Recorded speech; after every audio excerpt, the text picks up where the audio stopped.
So, Tony Khan's enthusiasm is mocked in certain circles, but the man is a professional wrestling promoter, and while he might overdo it at times, he's not exactly gone out there and said, "Hey, here's some guy that some of you like, but I'm not so keen on, quite frankly," which is unfortunately how Vince McMahon debuted virtually every NXT act for about 5 years.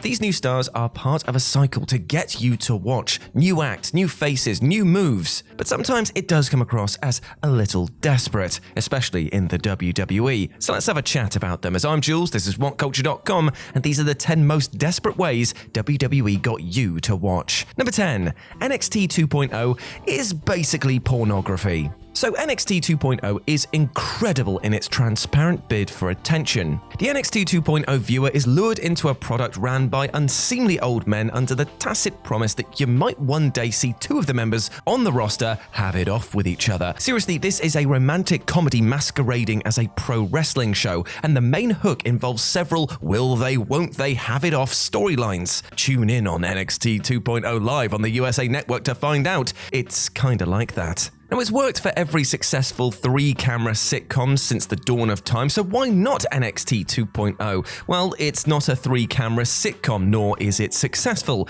It might as well read sex. Now that we have your attention, here's some green wrestlers getting lost inside 3 minutes, which isn't exactly a particularly popular promotional tactic. It's an incredibly horny production, no doubt. A desperately horny production, in fact. When the camera operator isn't trying to motorboat Mandy Rose, Duke Hudson is dry humping anything that moves. The gambit isn't succeeding, but they're going to do it anyway. And the latest reach for the 18 to 49 male demographic comes in the form of Nikita Lyons, whose vignettes were literally filmed from the Andre the Giant angle to capture the full weight of her, well, let's just call them assets, and whose signature pin involves performing the splits in front of a hard cam that zones in on her very arse. They want you to clap those cheeks louder than a Carnegie Hall encore, and by God, that is how they'll get you to watch.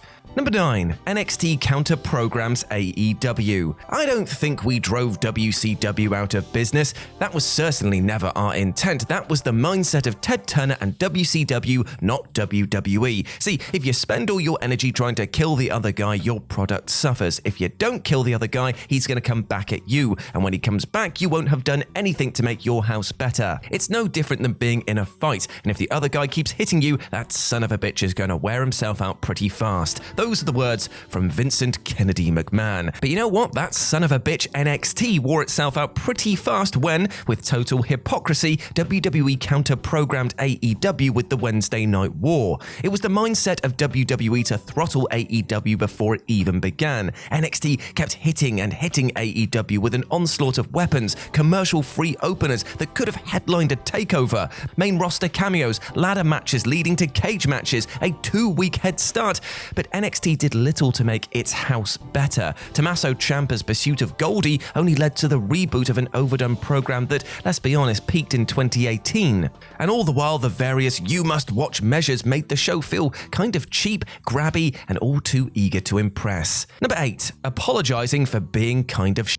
So this is the last refuge of a scoundrel. Now, WWE's perception was in the gutter in the latter part of 2018. SmackDown was a disaster of doppelgangers, Raw had been dominated by Constable Corbin's abysmal, oppressive take on a trope that had long since eaten itself, and ratings reflected the dirge to such an extent that WWE felt that they had no other option but to actually acknowledge how shitty everything had become.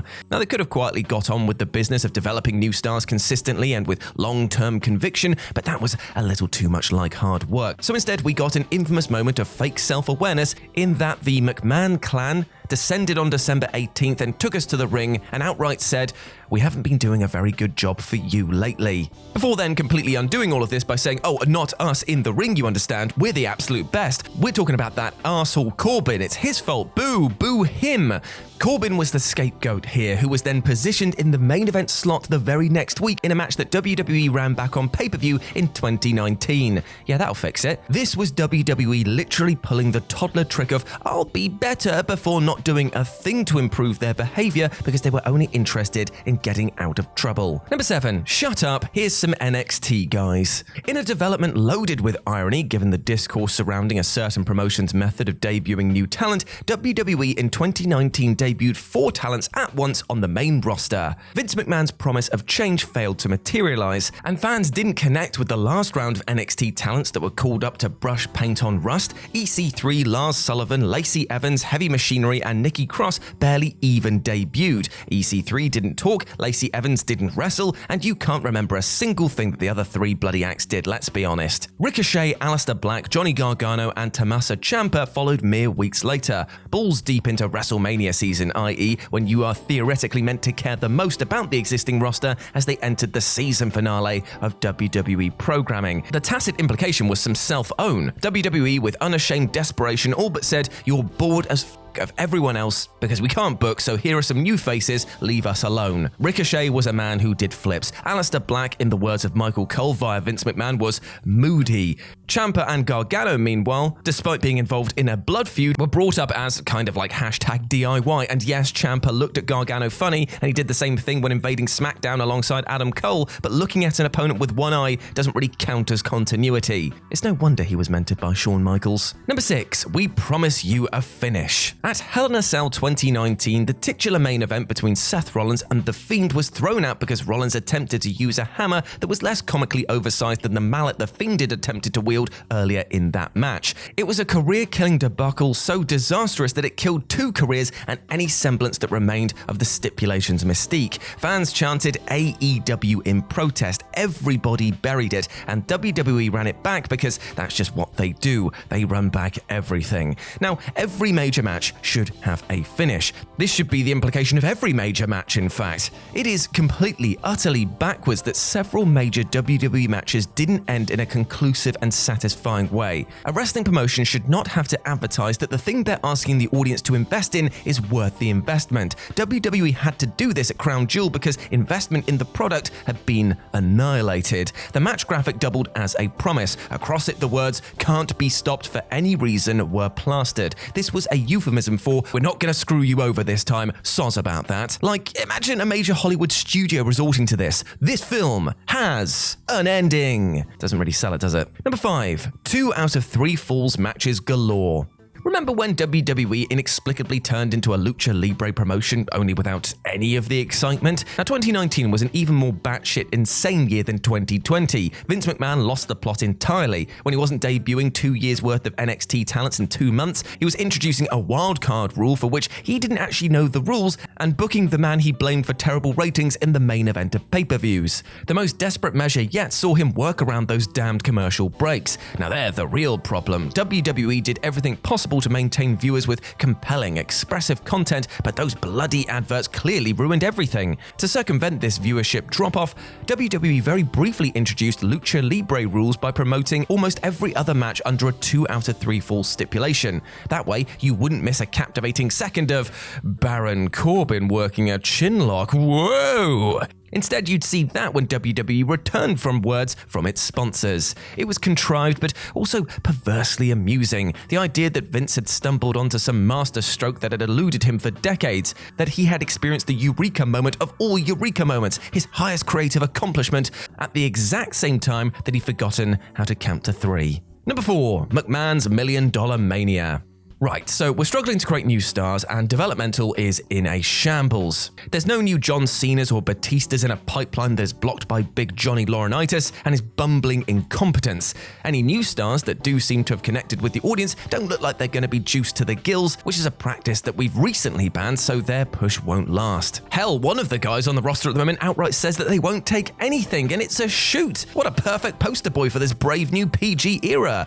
But then again, apparently this CM Punk fella looks a bit too much like he isn't on anything, and while ideal for the latest promotional strategy, it's not one we're actually after, so let's put him in the mid-card, even though we've actually just strapped him up. Well, fuck it, it's only the WCW one. Look, I know, the whole thing is obviously an inscrutable mess, but stop whining. How about we just pay you to watch the fucking thing instead? And scene. That was the express purpose behind the McMahon $1 Million Mania disaster of the summer of 2008. Here, WWE attempted to get you to watch by giving away real money, a not exactly eye-watering amount at the time, undermining the entire point, and Vince couldn't even work the blower 14 years ago. An anti-spectacle and a monumental self-own, it made WWE look pitiful. Number 3. The promise of mutilation. WWE got very desperate throughout the early and rather raw phase of the COVID-19 pandemic. Before the introduction of the Thunderdome that made WWE feel like a spectacle again, albeit in a rather eerie and relative way, the promotion was not in rude health. Ratings had plummeted to an alarming extent. WWE posted record lows by the week. The shows were abysmal, more than usual in fact. Performance Center no marks were inexplicably made regulars when the real regulars suddenly disappeared. Apollo Crews went 27 minutes with Aleister Black. The atmosphere was utterly bleak and bereft of star power. It was a drab, depressing scene, and WWE recognized this. So they proceeded to go full bore into insane bollocks as the shows descended into cinematic farce. Anything wrestling related was a hollow facsimile, so WWE attempted to grab your attention by embracing body horror at Extreme Rules. And WWE being WWE, they were utterly abysmal at it. Rey Mysterio versus Seth Rollins was sold on the idea that you were guaranteed to see a man emerge from the match permanently disfigured. Mysterio's eye was removed when Rollins forcibly pressed it against the blunt surface, and WWE couldn't even be desperate and shitty correctly, as further illustrated by the prop. Mysterio's extracted eye was a cue ball painted pink on one side. Number 2. The greatest wrestling match ever. Now, Tony Khan gets a lot of flack for his apparently huge announcements, as if he shouldn't be promoting his shows in the capacity as a pro wrestling promoter. But much like there's always a tweet, there's always some WWE equivalent that makes the whole tribalism thing a monumental self-own. Tony Khan might have referred to Jon Moxley versus Jake Hager as the best empty arena match ever, but he wasn't mad enough to say a match held in front of no paying fans was literally going to be the greatest wrestling match ever. No rare genre-specific caveat, just the greatest wrestling match ever. As some astute, cynical sleuths gathered, this move, in addition to selling a pay-per-view, likely removed various NJPW candidates from Google searches. No longer to the casual observer was Okada versus Omega for the best match ever. Google and WWE's savvy manipulation of it saw to that. The match, of course, wasn't the greatest match ever, though it was pretty excellent. Masterfully crafted with an intensity that wasn't overwrought, and the intimate tone was perfect for the imperfect environment. But come on, the greatest wrestling match ever?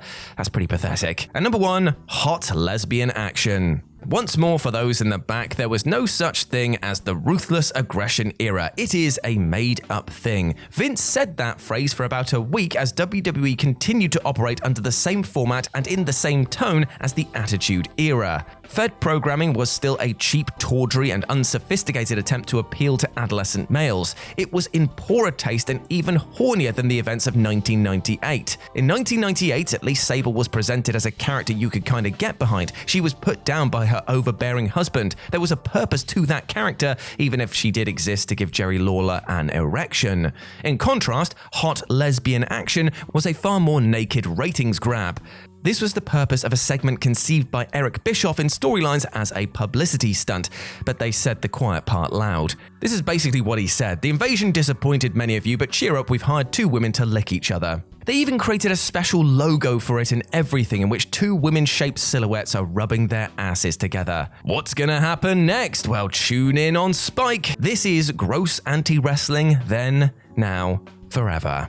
And there we go, my friends. Those were the 10 most desperate ways WWE got you to watch. I hope that you enjoyed that, and please let me know what you thought about it down in the comment section below. As always, I've been Jules. You can go follow me over on Twitter at RetroJ with a 0, or you can swing by Live and Let's Dice, where I do all of my streaming outside of work, and it'd be great to see you over there. But before I go, I just want to say one thing. Something that I personally am desperate that you listen to, and that is just to be kind to yourself, both mentally and physically, because you deserve all of the best things in life, my friend. Yes, you do, like love, happiness, and success, and do not let anything or anyone else tell you otherwise, alright? You're a massive ledge, and I want you to go out there and smash it today. As always, I've been Jules. You have been awesome. Never forget that, and I'll speak to you soon. Bye.